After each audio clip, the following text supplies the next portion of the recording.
So here we are today in this 18 red, and this is the center wall. We took the fireplace out. The issue was that we were having the shower had slid back, and you can always check from the trim to the shower to see if it had slid back and it had rubbed the wall. So that had slid back. So we took this out, was looking, and we found that in here, Sequoia has put a brace down there. That piece of wood wasn't there, and glued that, and we're going to put a brace on the sidewall over there also too. The shower had sit down and this wall had moved, but because the shower had moved back and forth, a couple things had happened. There was a ground wire that had got rubbed, and we was able to butt connect the ground wire. It got actually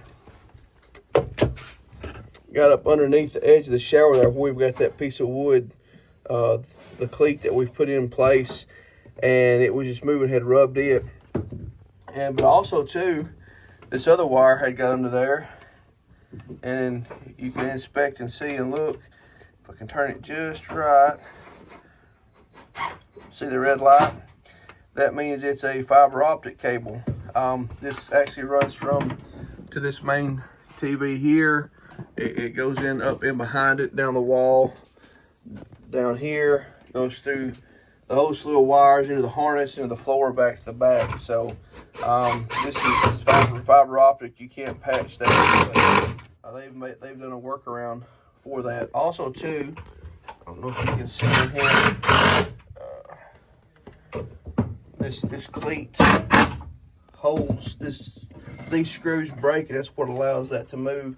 And you can't access this unless you take the fireplace out, which is not a bad deal to take the fireplace out. Normally you take the glass cover off, and then there's a couple of set screws up in here in the top, sometimes in the bottom of the sides, and then that actually slides out and you can access this. Good place to hide all your money back there. Some people actually hinge these. Some of the cabinet guys hinge those, but the two things is about this.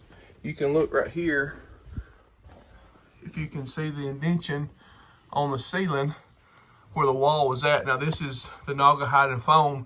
It'll eventually, it should release. Most time it does, but you can see how much the wall, we moved in both directions.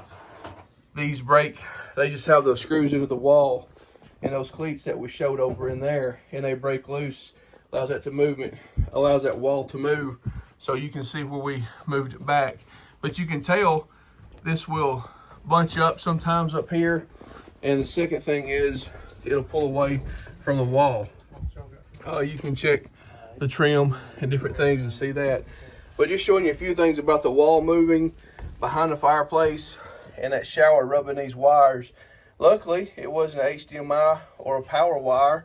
It was a good thing, and they had made a workaround. The fiber optic is important for the surround sound to work on this TV and different things like that, but this is always good to check. Some of them have the cabinets that are hinged. Did y'all add these? Yes. So they actually had, if you have these panels, what they've done, the good hinges that you push and pop open, they've made cabinet doors here, which again you can hide valuables and different things in there. It's they actually have a wooden box holder that matches everything that goes in here that he took out for us. But again, this is a lot of your HDMI stuff, your RJ45 converters, lots of wires back in there. So again, just a cool place to add more storage to this, and to check and see if the shower is moving, and to make sure none of your wires are getting rubbed under there like these did. Just a quick video to show you kind of what's going on and then behind there today. We encourage you to like, share, and subscribe, and this is how the Precision Boys do it. Thank you.